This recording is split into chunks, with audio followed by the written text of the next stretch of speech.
میں شغل میلہ لگانے کا ماہر تھا۔ ہر وقت دوستوں میں بیٹھ کر کہے لگا کر بیوی 9 ماہ سے حاملہ تھی، اسے میری ضرورت تھی مگر مجھے کہاں پرواہ تھی۔ گھر لوٹا تو اس کی طبیعت خراب تھی، اسپتال چھوڑ کر واپس آ گئی۔ سو گیا تو 2 گھنٹے بعد میرا بیٹا پیدا ہوا۔ بھاگ کر اسپتال گیا تو ڈاکٹر بولے میرا بیٹا نابینا ہے۔ میں تو اس سے نفرت کرنے لگ گیا تھا۔ بیوی سے کہتا ہے اسے میرے سامنے نہ آنے دو۔ میرا خون کھولتا ہے۔ ایک روز گھر میں کوئی نہیں تھا کہ نابینا بیٹا کے رونے کی آواز آئی۔ پہلے تو سوچا مرتا رہے، پھر کچھ سوچ کر جب میں کمرے میں گیا تو ہوش اڑ گئے۔ السلام علیکم۔ بسم اللہ الرحمن الرحیم۔ میں پچھلے 4-5 گھنٹوں سے اپنے دوستوں کے ساتھ بیٹھا گپیں لگا رہا تھا۔ ہم لوگ اس وقت ایک چھوٹی سی چائے کے ہوٹل پر بیٹھے ہوئے تھے۔ کہیں گاہک آ کر جا چکے تھے مگر ہم 4-5 لڑکے تو مسلسل یہیں بیٹھے کب سے ہنس ہنس کر کہے لگا رہے تھے۔ جب بھی ہمارا کہا اونچا ہوتا تو چائے والا پٹھان جو کہ افغانی معلوم ہوتا تھا پلٹ کر ہماری جانب دیکھتا اور گھور کر نہ جانے پشتو میں کیا کہتا۔ اس نے سر پر ٹوپی پہن رکھی تھی اور ہاتھ میں تسبیح بھی پکڑ رکھی تھی۔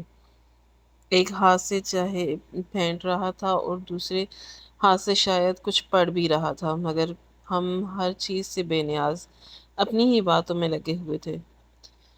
ہماری باتوں کا کوئی خاص مقصد تو نہیں ہوتا تھا، سبھی بے فضول اور بے تکی باتیں ہوتی تھیں۔ چغل خوری، غیبت، اوروں کے راز فاش کرنا اور بس لوگوں کا مذاق اڑانا ہمارا کام تھا۔ میں تو ویسے بھی نقل اتارنے میں ماہر تھا۔ میرے دوست مجھے کہتے کہ تمہیں تو اپنی ویڈیوز بنانی چاہیے، بہت پیسے کماؤ گے، بس ذرا سے مشہور ہوئے تو دیکھنا لوگ تو تمہیں اپنے ڈراموں فلموں میں لینے کے لیے بھی قطار کھڑے ہو جائیں گے۔ میں نے اپنے دوستوں کی یہ بات سنی تو ہنس کر کہنے لگا مجھے زیادہ پیسوں کی لالچ ہی نہیں ہے، جتنے پیسے میری جیب میں ہیں مجھے وہی کافی ہیں۔ جب تک یہ پیسے ہیں میں دوسرا کوئی کام نہیں کرتا۔ اب کون ان آسائشوں کے پیچھے بھاگتے ہوئے محنت کرتا پھرے اور لاکھوں کروڑوں جمع کرتے رہیں۔ میں تو آزاد پرندہ ہوں، بس میری روح کا پرندہ اپنے یاروں کے ساتھ بیٹھ کر گپے لگانے کے لیے پھڑپڑاتا رہتا ہے۔ ایک مرتبہ پھر ہمارے اس بات پر گونجے تو وہ پٹھان غصے سے دیکھنے لگا تھا۔ میں نے تو اسے بھی نہ بخشا۔ جس قدر وہ غصے سے دیکھ رہا تھا میں نے بھی اس کی نقل اتارتے ہوئے منہ میں بڑبڑانا شروع کر دیا۔ وہ جان چکا تھا کہ میں اس کی نقل اتارتا ہوں مگر وہ تو یہاں پر ملازم تھا، آخر کر بھی کیا سکتا تھا۔ وقت دیکھنے کے لیے جب اپنی جیب میں موبائل نکالا تو میری بیوی نوشین کی 25 کالز لگی ہوئی تھی۔ میں نے تو موبائل بھی سائلنٹ پہ رکھا ہوا تھا اس لیے کال سن ہی نہ سکا۔ گھڑی پر وقت دیکھا تو شام کے 5 بج رہے تھے۔ بے ساختہ مجھے صبح کا منظر یاد آنے لگا۔ آج صبح نوشین کی طبیعت کافی خراب تھی۔ وہ 9 ماہ کی حاملہ تھی۔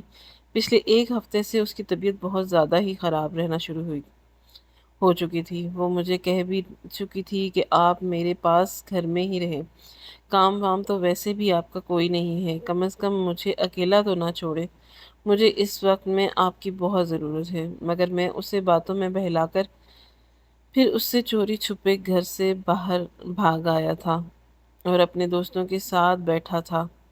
اس کے جذبات کا تو شاید مجھے کوئی احساس ہی نہیں تھا۔ میں نے فوراً اپنے دوستوں کو خدا حافظ کہا اور اس ہوٹل سے باہر نکل گیا۔ میرے دوست بھی اپنے اپنے گھروں کو جانے کے لیے نکل چکے تھے۔ ابھی میں اس راستے سے ہوتا ہوا آگے جا ہی رہا تھا کہ ایک فقیر نے جس کی عمر کوئی 60 یا 70 کی قریب ہوگی تھی، اپنے ہاتھوں میں گھنگرو والی لاٹھی پکڑ رکھی تھی جس سے وہ چھنکار کر لوگوں سے پیسے مانگ رہا تھا۔ میں نے اسے دیکھا تو وہیں پر رک کر کہا کئی ہفتوں سے میں اس بوڑھے بھکاری کو روزانہ یہاں پر بھیک مانگتے ہوئے دیکھ رہا تھا مگر کبھی اس سے سلام دعا نہیں ہوئی تھی۔ وہ آنکھوں سے نابینا تھا کیونکہ اس کی آنکھیں اندر کو دھسی ہوئی تھی۔ میں چلتا ہوا اس کے پاس آیا اور اس کے کشکول میں دیکھا 100 اور کئی 5-5 روپے کے نوٹ پڑے تھے۔ کچھ تو ایسے کنجوس اور بھک منگے لوگ تھے کہ 1 روپیہ بھی کشکول میں پھینک رکھا تھا۔ بھلا آج کے زمانے میں 1 روپے سے کیا بنتا ہے؟ بہرحال میں نے اس کے کشکول میں پڑے پیسے کو دیکھا اور پھر جان بوجھ کر اس کو دھکا دیا۔ دھکا دیتے ہوئے آگے بڑھ گیا اور وہ بھکاری گر چکا تھا۔ اس کی کشکول سے سارے پیسے بھی بکھر چکے تھے۔ وہ نابینا تھا مگر شاید اس کی تھوڑی بہت نظر تو باقی تھی۔ وہ بے ساختہ میری جانب دیکھنے لگا، آنکھیں جھٹپٹا کر نہ جانے کیا بڑبڑانے لگا۔ میں تو کچھ سن بھی نہ پایا۔ اس کی نقل اتارتے ہوئے میں نے بھی اپنا طرز کچھ اس کی جیسے بنایا تھا، اس کے جیسے سڑک کے کنارے کھڑا ہو کر اپنے ہاتھ آگے بڑھا کر اور کمر تھوڑی جھکا کر اس کی نقل اتارتے ہوئے اس کا خوب مذاق اڑایا۔ آس پاس کے لوگ میری اس حرکت پر کچھ تو ہنس رہے تھے جبکہ کچھ مجھے ملامتی نظروں سے دیکھ رہے تھے، مگر مجھے کسی سے کیا کوئی فرق نہیں پڑتا تھا۔ میں تو من موجی سا بندہ تھا، اپنی مرضی کا مالک تھا، تو دوسرے میرے بارے میں کیا سوچتے تھے مجھے اس سے کی کوئی پرواہ نہیں تھی۔ وہیں میں اپنے پیسے چن رہا تھا اور میں اسے وہیں وہ بھکاری وہیں پہ اپنے پیسے چن رہا تھا اور میں اسے وہیں چھوڑ کر اپنے گھر کی جانب چلا آیا۔ گھر میں آتے آتے میں کافی دیر ہو چکی تھی۔ دروازہ کھول کر اندر داخل ہوا تو میری بیوی رو رہی تھی، اس کی حالت بہت بری تھی۔ مجھے تو لگ رہا تھا صبح سے اس نے گھر کے کام میں بھی نہیں کیا، سارا سامان یوں ہی بکھرا ہوا پڑا تھا، چولہا بھی بند تھا، ہانڈی بھی نہیں بنائی تھی۔ اس کی اپنی حالت بہت خراب تھی، بال بکھرے ہوئے تھے، شاید بجلی جانے کی وجہ سے پنکھا بھی نہیں تھا۔ پسینے سے شرابور رو رو کر اس کی آنکھیں سوج چکی تھیں۔ مجھے دیکھ کر وہ پھوٹ پھوٹ کر رونے لگی اور کہنے لگی، جواد مجھے بہت ڈر لگ رہا ہے، آپ کہاں چلے گئے تھے؟ جانتے بھی ہیں میں کب سے تکلیف سے دو چار ہوں، میرے سر پر تو کسی عورت کا بھی سایہ موجود نہیں تھا، آپ کیوں اس قدر لاپرواہ کرتے ہیں؟ کیا آپ کو میری اور ہونے والی بچی کی فکر نہیں ہے؟ یہ سن کر میں نے ایک سانس خارج کی اور بولا کہ بس تمہاری تو فکر تھی، میں تو کام کر رہا تھا کہ تمہاری اور ہونے والی بچی کے لیے پیسے اکٹھے کر سکوں۔ میں نے بڑے ایموشنل انداز میں اس سے بہلا لیا تھا تاکہ وہ میرے بارے میں کم از کم کچھ غلط نہ سوچے۔ بہرحال دل ہی دل میں بھی اسے تھوڑی شرمندہ ہو ہی گیا تھا، بس نوشین کو محسوس نہیں کروانے دیا۔ اپنے دوستوں کے ساتھ باتوں میں ایسا مشغول ہوا کہ اپنی بیوی کے بارے میں ہی بھول گیا۔ فوراً اسے اسپتال لے گیا، جہاں پر ڈاکٹر اسے اندر لیبر روم میں لے گئے۔ تقریباً رات کے 2 بج چکے تھے اور میں جمائیوں پر جمائیاں لے رہا تھا۔ اسے پوچھا تو کہنے لگی، ابھی وقت ہے، کوشش کی جا رہی ہے کہ نارمل ڈلیوری ہو جائے، آپریشن سے بچا جائے، آپ یہیں پر بیٹھ کر انتظار کریں۔ میں وہیں بینچ پر بیٹھ چکا تھا مگر بار بار نیند کی وجہ سے میرا سر ڈھلک رہا تھا، اس لیے میں نے اس نرس کو جو نہ جانے ٹرے میں کیا کیا اندر لے کر جا رہی تھی روکا اور اسے ایک کاغذ پر نمبر لکھ کر دیا۔ کہنے لگا کہ میں گھر جا رہا ہوں، جب بچہ پیدا ہو جائے تو مجھے بتا دینا، میں آ جاؤں گا۔ یہ سن کر اس نے مجھے گھورا تھا مگر میں بھی اپنی ضد کا پکا تھا۔ میں نے کہا کہ دراصل میں مزدور ہوں، 2 راتوں سے مسلسل جاگ رہا ہوں، اس لیے گھر جا کر تھوڑی دیر آرام کرنا چاہوں گا۔ اس کے تاثرات نرم پڑنے لگے۔ میں گھر آیا اور لمبی تان کر سو گیا۔ اس بات کی مجھے کوئی پرواہ نہ تھی کہ میری بیوی پر وہاں کیا گزر رہی ہوگی اور میرا بچہ کس حالت میں ہوگا۔ ابھی مجھے سوئے ہوئے 2-3 گھنٹے ہی گزرے تھے کہ میرا فون بجا۔ جب موبائل کان سے لگایا تو وہی نرس تھی۔ کہنے لگی کہ آپ کا بیٹا پیدا ہوا ہے، آپ جلد از جلد ہسپتال آ جائیں۔ یہ سن کر تو میری خوشی کی کوئی انتہا نہ رہی۔ میں بھی اپنے دوستوں میں اب کہوں گا کہ خیر سے ایک بیٹے کا باپ بن چکا ہوں۔ میرے بھی سبھی دوست شادی شدہ تھے اور 2-2 3-3 بچوں کے باپ تھے، ایک میں ہی تھا جس کی شادی لیٹ ہوئی تھی۔ میں خوشی خوشی اسپتال گیا اور نرس سے کہنے لگا، کہاں ہے میرا بچہ؟ مجھے میرا بچہ دکھاؤ۔ اور نوشین تو ٹھیک ہے نا؟ نرس کہنے لگی کہ آپ کی بیوی بالکل ٹھیک ہے مگر آپ پہلے ڈاکٹر سے بات کر لیں، اس کے بعد ہی آپ کو آپ کے بچے سے ملوایا جائے گا۔ میں خوشی خوشی ڈاکٹر کے سامنے جا کر بیٹھ گیا۔ ڈاکٹر نے مجھے پہلے تو خوب تمہید باندھی، پھر کہنے لگے کہ دراصل میں آپ کو بتانا چاہتا ہوں کہ آپ کے بیٹے کی آنکھوں میں سوجن ہے۔ ہم پوری کوشش کریں گے کہ اس کی آنکھوں کو ٹھیک کریں، لیکن اگر سوجن کم ہونے کے باوجود اس نے آنکھیں نہ کھولی تو اس کا یہی مطلب ہوگا کہ آپ کا بیٹا نابینا ہے۔ یہ سن کر تو میرے جیسے سر پر آسمان ٹوٹ پڑا ہو۔ فوراً اٹھ کر اپنے بیٹے کے پاس گیا۔ اس کی آنکھیں بہت زیادہ سوجی ہوئی تھیں۔ اس کی آنکھیں بند تھیں مگر سوج کر کسی انگور کی طرح پھول چکی تھیں۔ وہ بہت پیارا تھا، بالکل اپنی ماں جیسا، دودھ جیسا سفید۔ میری رنگت تو پھیکی سی تھی۔ اسے نوشین کے پاس لے کر گیا تو وہ بھی رو رہی تھی، مگر پھر کہنے لگی کہ شاید اللہ تعالیٰ کی اسی میں رضا ہوگی۔ مجھے اپنے رب سے کسی بھی طرح کی کوئی شکوہ نہیں، جبکہ میرے دل میں بے ساختہ وہ نابینا شخص آیا تھا جس کو میں نے دھکا دیا تھا، وہ منہ کے بل گرا تھا۔ شاید اس نے ہی مجھے بد دعا دی تھی اور میرے بچہ ایسا پیدا ہوا بجائے شرمندہ ہونے کے، میں سدھرنے کے، میں نے اندر غصہ سا آ چکا تھا۔ میں اس نابینا بھیکاری کو گالیاں دینے لگا۔ کیسا گھٹیا شخص تھا! اچھا ہوا کہ اندھا نکلا۔ اس کی بد دعا کی وجہ سے میری پہلی اولاد ہی اندھی پیدا ہو گئی۔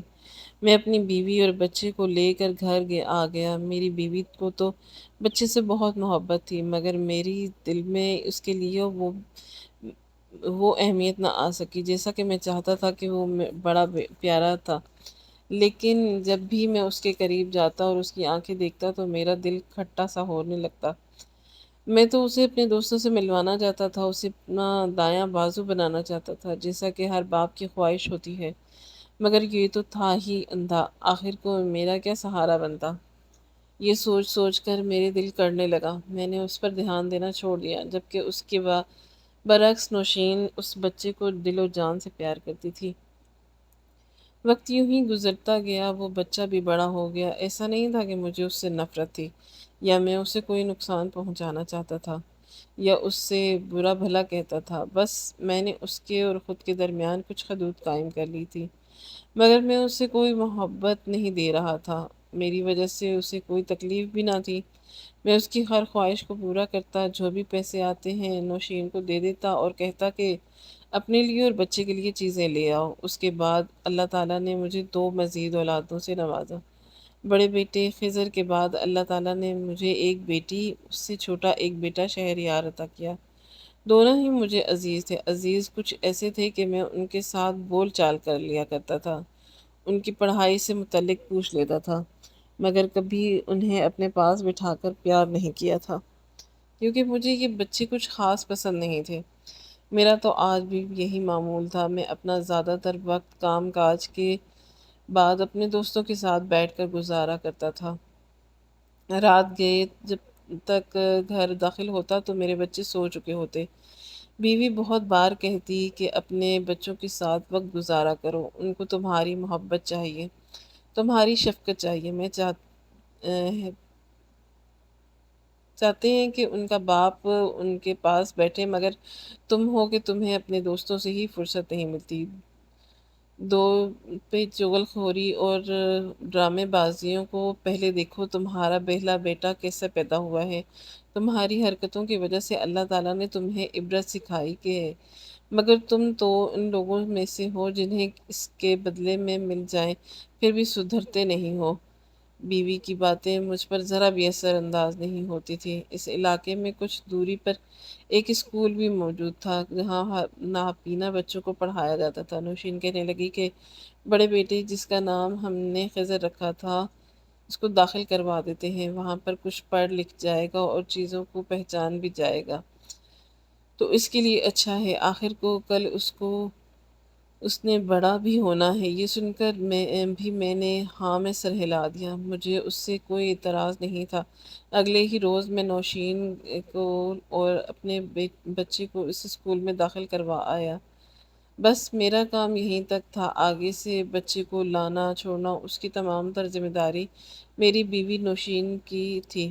میرا کام تو بس اس کے ہاتھ میں پیسے رکھنا تھا، اس سے زیادہ اور کچھ نہیں تھا۔ مجھے تو یہ بھی یاد نہیں پڑتا کہ آخری مرتبہ میں نے نوشین کے پاس بیٹھ کر دل کی باتیں کب کی تھیں۔ دھیرے دھیرے وقت یوں ہی گزرتا رہا اور میرے بچے بڑے ہونے لگ گئے، مگر میرے رویے میں سدھار نہیں آیا تھا۔ میں کل کی نہیں سوچتا تھا بلکہ آج جو ہو رہا تھا اس پر فوکس کرتا تھا۔ اس روز میں راستے میں جا رہا تھا کہ جب ایک 12 سالہ بچی میرے پاس آئی۔ آکر میرے سامنے عجیب و غریب سے منہ بنا کر پیسے مانگنے لگی۔ کبھی کوئی واسطہ دیتی، کبھی کوئی صدقہ مانگتی اور کہتی کہ مجھے 20 روپے دے دو۔ میں نے اسے ایسا کرتے دیکھا تو نہ جانے مجھے کیا سوجی کہ میں بھی اس کی نقل اتارنے لگا کہ ہاتھ پیر سلامت ہیں، کوئی معذور تو نہیں ہونا، تم جا کر کام کرو اور اپنے ہاتھ پیروں کا استعمال کرو، بس مانگنا آسان کام ہے، مانگنے آ جاتی ہو، جیب تو میری بھی خالی ہے، کیا میں بھی بیکاری بن جاؤں؟ وہ لڑکی بہت رو رہی تھی۔ اس نے گود میں بچہ اٹھا رکھا تھا جو کہ بمشکل کوئی 1 ماہ کا بھی لگ رہا تھا۔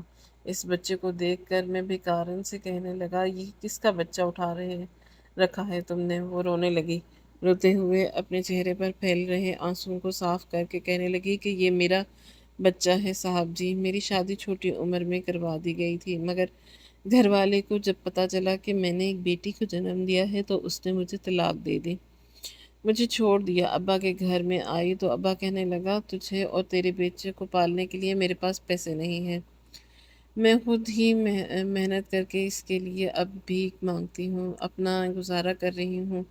ایسا کہتے ہوئے وہ رو پڑی تھی۔ اس کی آنکھوں میں بہت درد اور کرب موجود تھا، مگر میں تو جیسے پتھر سا بن چکا تھا، مجھے تو ایموشنل باتیں سمجھ ہی نہیں آتی تھی۔ میرے لیے یہ سب کچھ بس ایک ڈرامہ ہوا کرتا تھا۔ میں بس ہنس کر کہنے لگا کہ اچھا، 12-13 سال کی عمر میں ایک عدد بچہ پیدا کر لیا، یہ کام تو تم لوگوں سے ٹھیک ہو جاتے ہیں، بس پیسے کماتے ہوئے تم لوگوں کو موت آتی ہے، بس امیر شخص دیکھا نہیں کہ فوراً پہنچ کر چلو پھوٹو یہاں سے۔ میں اس کی اچھی خاصی بے عزتی کر چکا تھا اور وہ اپنی آنکھوں میں آئے آنسوؤں کو پہنچتی ہوئی وہاں سے چلی گئی۔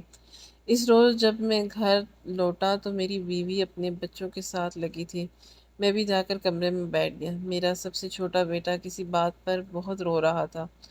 اس کے رونے کی آواز پر مجھے چڑ محسوس ہونے لگی۔ میں نوشین سے کہنے لگا کہ اسے چپ کراؤ، جانتی تو ہو میں جب گھر آؤں تو مجھے سکون چاہیے ہوتا ہے، اگر کبھی بچے رو رہے ہوتے تو بھی مجھے مسئلہ ہوتا، اور اگر کبھی تینوں بہن بھائی مل کر کھیلتے تو بھی ان کی کلکاریاں مجھے بے چین کر دیتی تھی۔ میں انہیں کہتا کہ ان کو چپ کرواؤ، ورنہ یہ نہ ہو کہ میں ان پر ہاتھ اٹھا جاؤں۔ عجیب ہی شور شرابہ گھر میں مچا رکھا ہو، سکون نہیں بلکہ چڑیا گھر بنا کے رکھا ہے یہ گھر ان بچوں کی وجہ سے۔ نوشین تو بس میرا منہ دیکھتی رہتی۔ میرے بچے اب بڑے ہو چکے تھے۔ میرا بڑا بیٹا 13 سال کا ہو چکا تھا اور میری بیٹی 11 سال کی، اور اس سے چھوٹا بیٹا 10 سال کا تھا۔ میں اس روز کام سے چھٹی پر تھا کیونکہ جمعہ تھا، گھر میں لیٹا رہا۔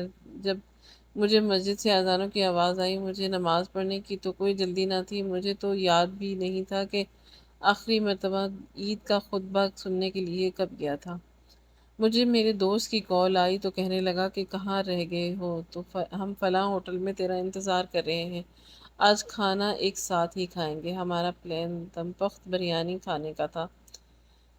میں بھی خوشی خوشی تیار ہوا، پرفیوم لگایا، گھڑی پہنی اور گھر سے نکلنے لگا کہ تبھی میرے قدم ٹھٹکے۔ مجھے رونے کی آواز آ رہی تھی۔ میرا چھوٹا بیٹا اور بیٹی تو اسکول گئے ہوئے تھے اور نوشین کچھ دیر پہلے ہی بچوں کو لینے کے لیے گھر سے نکل چکی تھی۔ جانے سے پہلے مجھے بتا کر گئی تھی کہ جب میں نیند میں تھا پھر یہ گھر میں کون رو رہا تھا۔ میرا دھیان خضر کی طرف گیا۔ اتنے سالوں میں نے ایک بار بھی خضر کو روتے ہوئے نہیں دیکھا تھا۔ کیا وجہ بن پڑی جو ایسے رونے لگا تھا؟ میں پھر سر جھٹک کر سرسری سا سن کر گھر سے باہر نکلنے لگا تو مگر جس قدر وہ رو رہا تھا میرے قدم رک گئے، میرا دل سیجنے لگا۔ ایک تو تھا بھی نابینا، اسے نظر کچھ نہیں آتا تھا اور چلتے ہوئے بھی ٹانگ میں تھوڑا سا مسئلہ آتا تھا۔ مجھے یہ سوچ آنے لگی کہیں وہ گر ور تو نہیں گیا۔ اتنے سالوں میں تو مجھے یہ بھی نہیں پتا کہ میرا بچہ چیزوں کی پہچان رکھتا بھی ہے یا نہیں، کہیں گر کر زخمی نہ ہو گیا ہو۔ میں چلتا ہوا جیسے آگے بڑھا تو میرے قدم وہیں رک گئے۔ خضر ایک جانب کو کھڑا بہت رو رہا تھا۔ اسے روتے دیکھ کر میرا دل تو کسی نے میرا دل مٹھی میں جکڑ لیا تھا۔ میں چلتا ہوا اس کے پاس گیا اور کہنے لگا کہ کیا ہوا ہے خضر، تم کیوں رو رہے ہو؟ میری آواز اس کے لیے شاید غیر شناسا تھی۔ میری آواز سن کر وہ فوراً رونا بند کر چکا تھا، کئی قدم پیچھے کو اٹھانے لگا اور روتے ہوئے اپنی ماں نوشین اور چھوٹے بھائی شہریار کو آواز دینے لگا۔ شاید اس کا باپ اس کے لیے انجان تھا، وہ یہی سوچ رہا ہوگا کہ اتنے سالوں میں کبھی ابا نے مجھے بلایا نہیں تو آج کیوں بلانے کے لیے آ چکا ہے۔ بھانسنے سے خود سے دور جاتے دیکھا تو اندر ہی اندر نادم ہونے لگا۔ اس کے پاس گیا اور اس سے کہنے لگا کہ کیا بات ہے، تم کیوں رو رہے ہو؟ مجھے تم بتاؤ، میں تمہارا باپ ہوں نا۔ اس نے روتے ہوئے جو بات کہی وہ سن کر ایک پل کو میری سانس گویا تھم چکی تھی۔ روتے ہوئے کہنے لگا کہ مجھے مسجد جانے ہیں۔ اس کے منہ سے مسجد کا نام سن کر میں حیران تھا۔ آخر اس نے مسجد میں جا کر کیا کرنا تھا؟ میں کہنے لگا کہ تم مسجد میں جا کر کیا کرو گے؟ کہنے لگا کہ میں روز شہریار کے ساتھ مسجد جا کر پہلی صف میں کھڑا ہوتا ہوں، وہیں پر نماز پڑھتا ہوں، مگر آج بھائی پتہ نہیں کیوں لیٹ ہو گیا۔ مجھے جمعے کی نماز ادا کرنے جانی تھی اور وہ آیا ہی نہیں۔ مجھ پر تو یہ آج انکشاف ہو رہا تھا کہ میرے بچے 5 وقت کی نماز پڑھ کے پابند ہیں۔ نوشین نے ان کی اتنی اچھی تربیت کی تھی، اور میں جس نے آج تک مسجد کا راستہ بھی نہ دیکھا تھا، اسے روتا دیکھ کر صرف اس لیے کہ اسے مسجد میں پہلی صف میں جگہ نہیں ملی، مگر میں بہت حیران ہوا تھا اور شرمندہ بھی۔ نہ جانے کیوں میرا دل اندر ہی اندر گھٹنے لگا تھا۔ میں خضر سے کہنے لگا کہ میں تمہیں لے کر جاؤں گا آج مسجد میں۔ وہ حیران ہوا تھا، اپنے ننھے ہاتھوں سے میرا چہرہ ٹٹولنے لگا، کہنے لگا کہ ابا، آپ کو کہاں جانا نہیں ہے؟ اس کے الفاظ تو جیسے میرا سانس روک رہے تھے۔ میں کہنے لگا کہ نہیں، آج میں تمہیں مسجد میں لے کے جاؤں گا۔ میں اپنے بچے کی انگلی تھامے مسجد کی جانب جا رہا تھا۔ حیرانگی کی بات یہ تھی کہ بھلے ہی اسے نظر نہیں آتا تھا، مگر اس کے باوجود وہ میری انگلی پکڑ کر مجھ سے آگے چل رہا تھا۔ میں اس کے پیچھے چل رہا تھا۔ وہ نابینا مگر شاید وہ اپنے دل کی آنکھوں سے سب کچھ دیکھ رہا تھا۔ مسجد میں جا کر اسے پہلی صف میں جگہ مل چکی تھی۔ اس نے نماز ادا کی۔ نماز ادا کرنے کے بعد اس نے قرآن مجید پڑھنا شروع کر دیا۔ میں حیران تھا کہ وہ تو نابینا ہے مگر قرآن پاک کیسے پڑھنے لگا ہے، مگر ایک اندازے سے قرآن پاک کھول کر اس نے انگلی رکھ کر قرآن مجید پڑھنا شروع کر دیا۔ شاید وہ نابینا کے اسکول میں پڑھتا تھا، وہاں سے سب کچھ سکھاتے تھے۔ میں کسی معصوم بچے کی طرح اس کی طرف بغور دیکھ رہا تھا۔ اس کے لب ہل رہے تھے اور وہ قرآن پاک پڑھ رہا تھا۔ جب میں نے الفاظ پر غور کیا تو ہو بہو وہی الفاظ تھے جن پر میرے بچے کی انگلیاں چل رہی تھیں۔ یہ منظر دیکھ کر میں پھوٹ پھوٹ کر رونے لگا۔ میں شرمندہ تھا، آج میرے بچے نے مجھے سیدھا راستہ دکھا دیا تھا۔ مجھے روتا دیکھ کر وہ رکا اور پھر ٹٹولتے ہوئے ہاتھوں کے ساتھ میری آنکھوں کے قریب آ کر میری آنکھیں صاف کرنے لگا، کہنے لگا کہ ابا، آپ رو رہے کیوں ہو؟